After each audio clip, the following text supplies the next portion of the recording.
اللہ سبحانہ تعالیٰ کو یاد کرنے کا تو یہ سلسلہ ہے نا، وَاذْكُرْ رَبَّكَ إِذَا نَسِيتَ. سورہ الکہف میں اللہ تعالیٰ کہتے ہیں اپنے رب کو یاد کرو جب آپ بھول جاؤ. بات خرید کے لاتا ہے.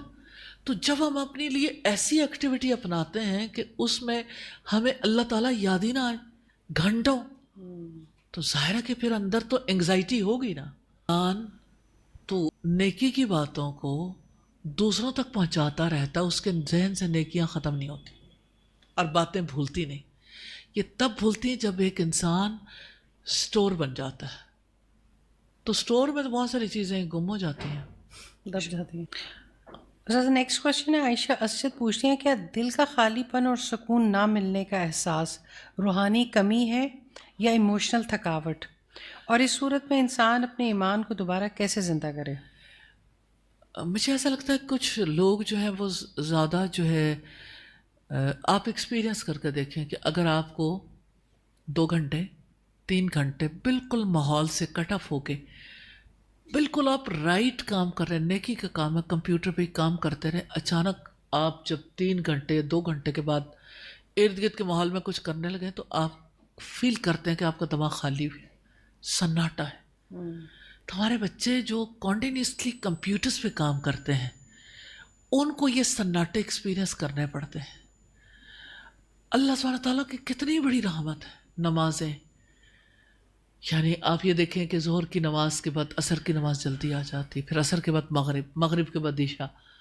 لیکن ایک جو بڑا بریک ہے نا فجر کے بعد جو یعنی ظہر کی نماز ہے، تو اس کے درمیان جو نمازیں ہیں یعنی جیسے چاشت کی نماز ہے، تو یہ اشراق کی نماز ہے، اس نوافل ادا کر لیتے ہیں یا ذکر کر لیتے ہیں، یا اس دوران یعنی آپ اللہ سبحانہ تعالیٰ کو یاد کرنے کا تو یہ سلسلہ ہے نا، وَاذْكُرْ رَبَّكَ إِذَا نَسِيتَ.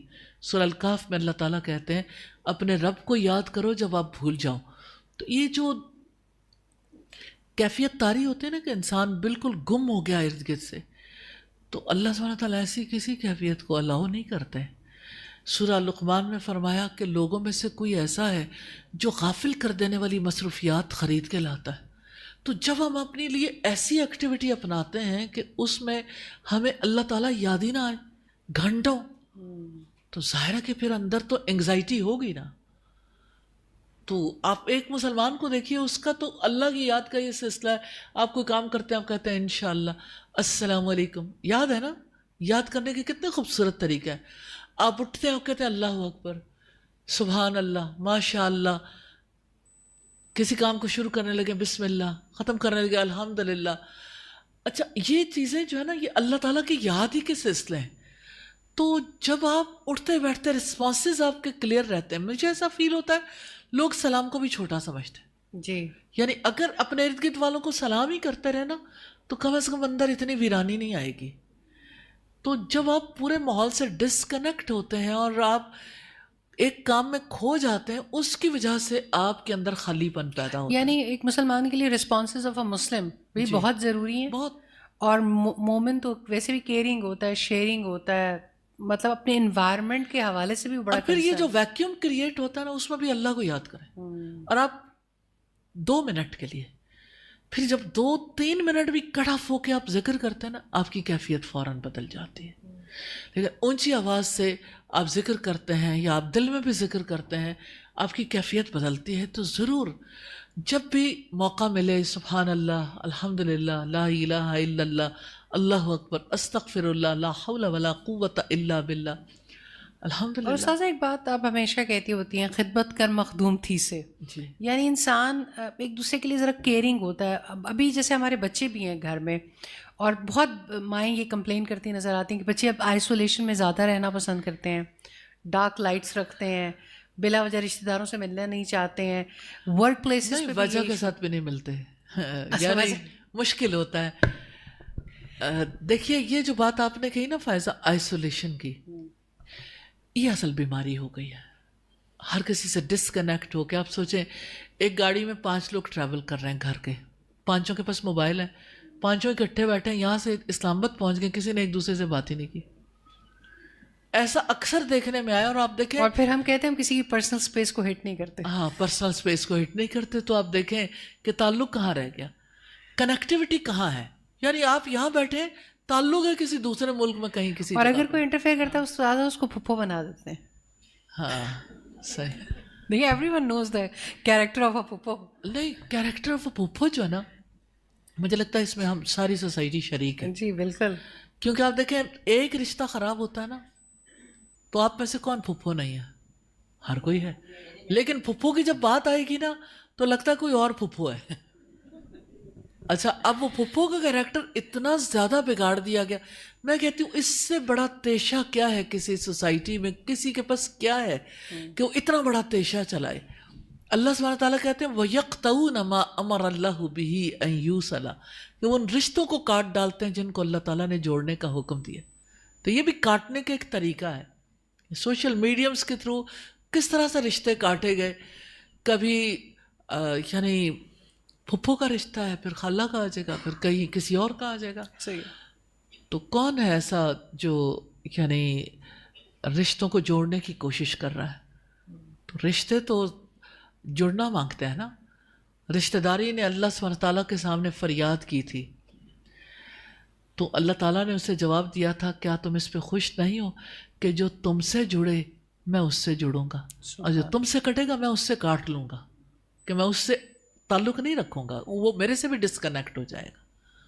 تو رشتہ داری اتنی زیادہ میٹر کرتی ہے.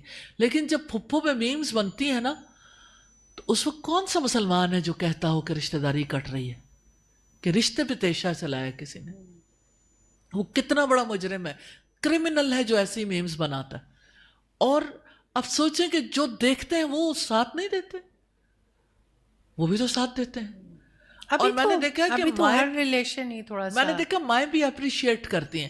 وہ ماں جو خود بھی پھوپھی ہے نا, تو بچے کی پھوپھی کے میم, جب میمز کے حوالے سے بچے کی پھوپھی کے بارے میں بچے کا ذہن خراب کر دیتی, تو کوئی اور بیٹھا اس کے بارے میں ذہن خراب کر رہا ہے, کوئی اور بیٹھا اس عورت کے بارے میں ذہن خراب کر رہا ہے, تو پوری سوسائٹی پر تیشہ چلتا ہے. تو کبھی ایسی باتوں پہ اسمائل بھی پاس نہ کریں, اس کے اوپر ریئیکٹ کیا کریں کہ ان رشتوں کو نہیں آپ کاٹ سکتے. جی جی جزاک اللہ خیر. جی کوشچن ہے ایک.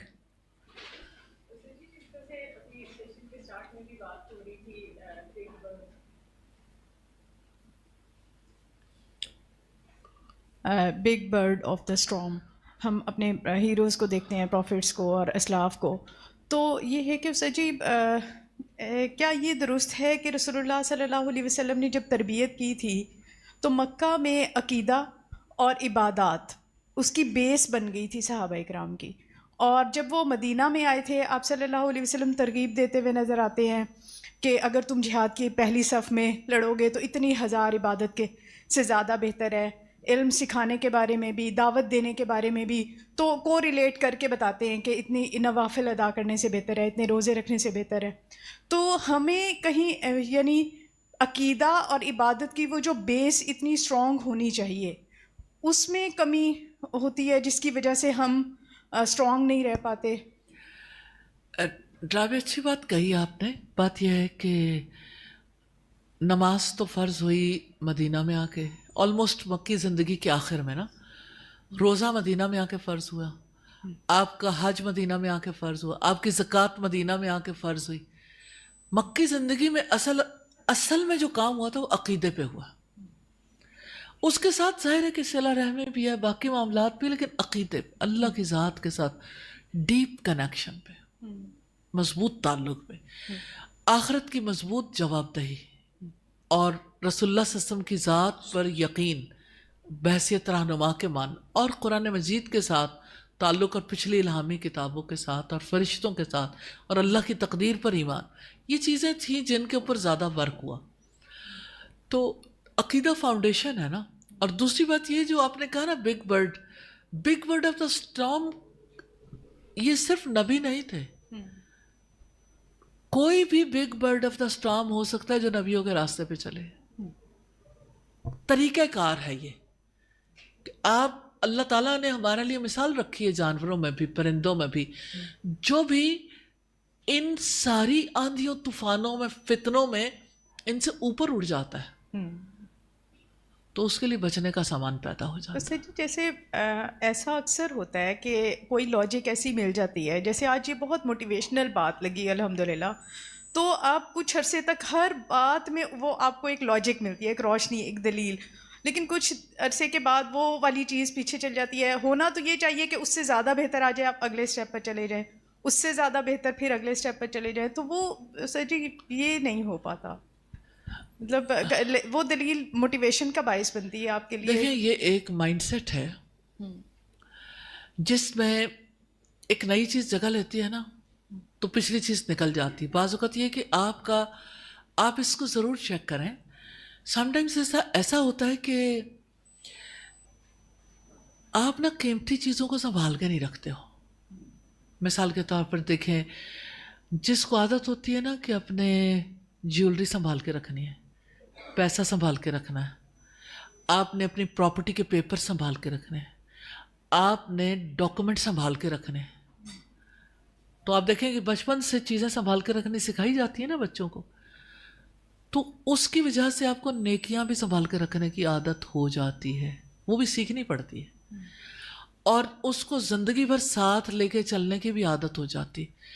آپ کی ماں نے آپ کو ہو سکتا ہے زندگی کی کسی سٹیج پہ ایک انگوٹھی پہنائی ہو، آج بھی آپ کے پاس وہ انگوٹھی ہوگی، تو وہ نیکی جو آپ نے بچپن میں سیکھی تھی وہ آج آپ کے ساتھ کیوں نہ ہو.